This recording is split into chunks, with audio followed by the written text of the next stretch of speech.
foto. Baik, hari ini apa judul kita? Memburu apa ini? Memburu apa teman-teman, anak-anak jomblo fisabilillah? Memburu jodoh, memburu rezeki, ya boleh, terjemahannya bebas. Ada yang menerjemahkannya memburu jodoh, pasti statusnya masih jomblo. Karena kalau udah menikah masih menerjemahkan seperti itu, bahaya. Ada yang menerjemahkannya memburu rezeki yang halal. Biasanya itu adalah kepala keluarga yang solih. Ada yang terjemahannya memburu malam-malam yang mulia ataupun waktu-waktu yang istimewa. Berarti dia adalah seorang ahli ibadah. Ada yang terjemahannya memburu pahala, memburu surga. Maka semua terjemahan itu selama niatnya lillahi ta'ala boleh-boleh aja. Tapi karena saya lihat di sini mayoritasnya adalah jomblo-jomblo nih. Mana yang jomblo, angkat tangan dulu. Ini kelihatan boneka masih angkat tangan ya. Banyak yang jomblo, bukan yang janda ya. Jomblo itu belum pernah menikah, bukan yang pernah. Baik. Ada satu ayat di dalam Al-Quran yang saya suka sekali untuk mentadabburinya. Dia menjelaskan kepada kita tentang, sampai di mana tadi?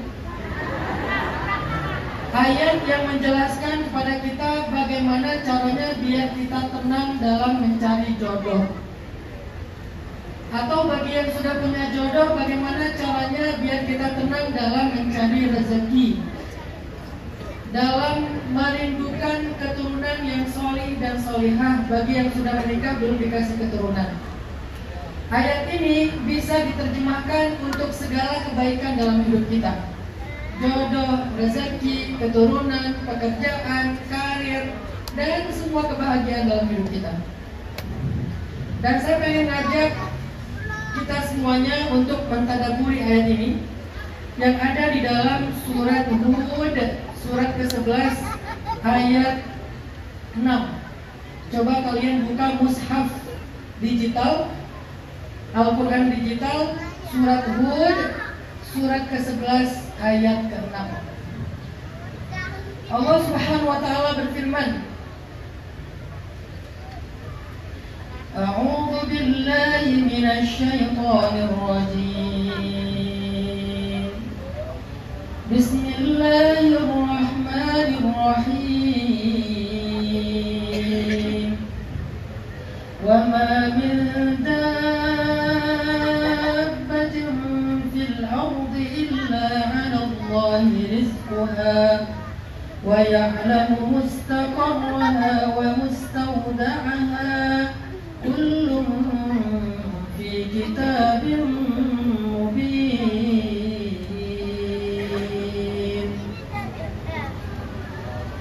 Dan tidak ada satupun makhluk yang bernyawa di muka bumi atau yang bergerak di muka bumi melainkan semuanya dijamin Allah rezekinya.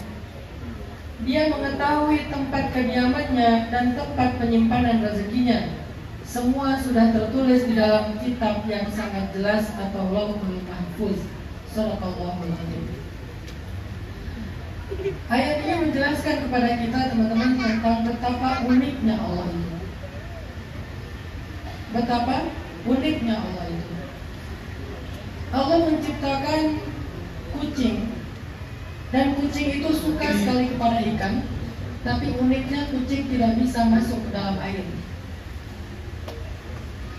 Allah menjadikan ikan sangat menyukai cacing di dalam tanah, tetapi ikan itu nggak bisa keluar dari air dan pergi ke tempat yang ada cacingnya.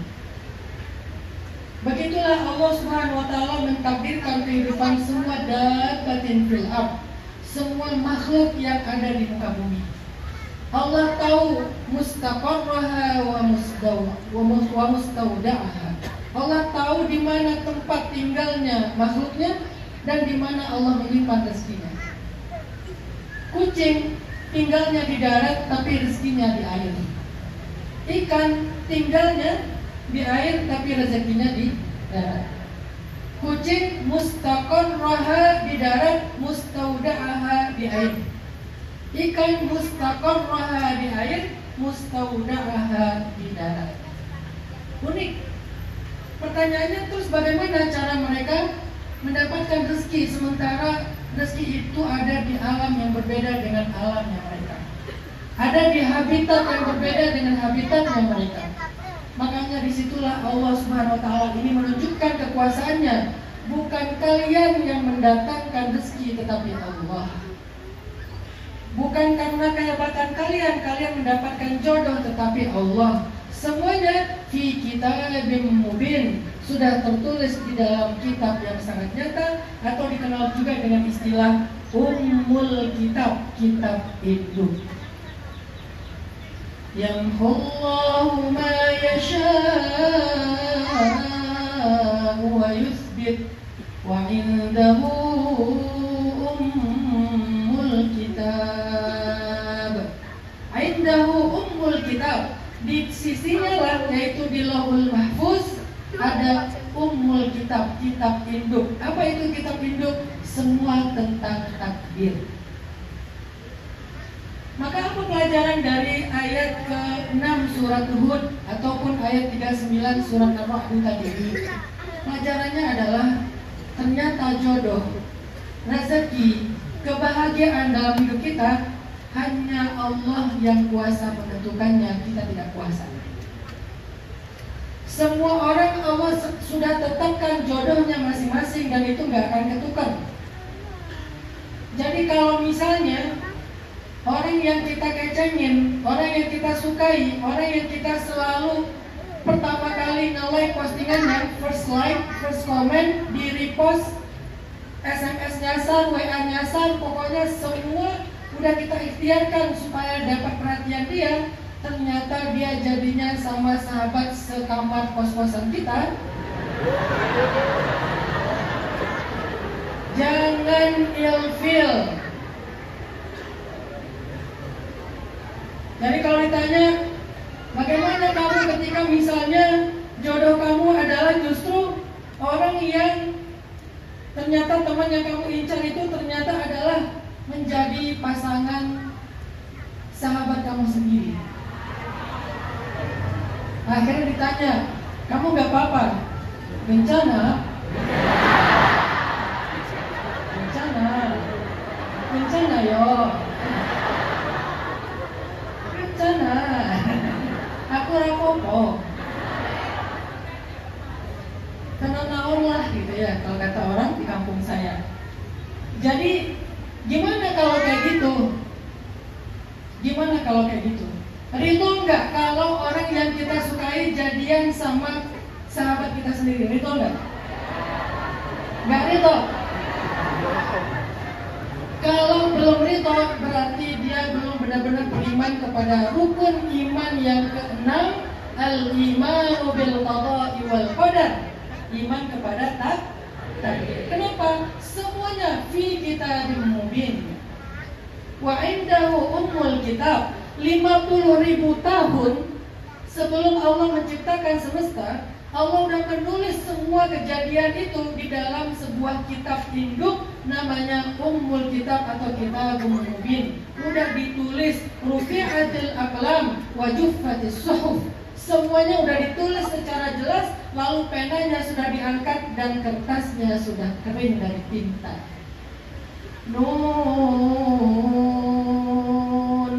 wal qalami wa ma yasturun. Allah perintahkan kepada al-qalam untuk menulis yasturun. Wa ma yasturun? Mereka menulis takdir 50.000 tahun sebelum Allah menciptakan semesta.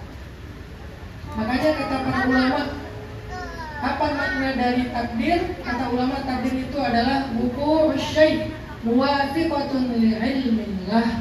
Semua kejadian sesuai dengan ilmu Allah, itulah takdir. Tidak ada satupun kejadian di luar ilmu kudrat iradatnya Allah.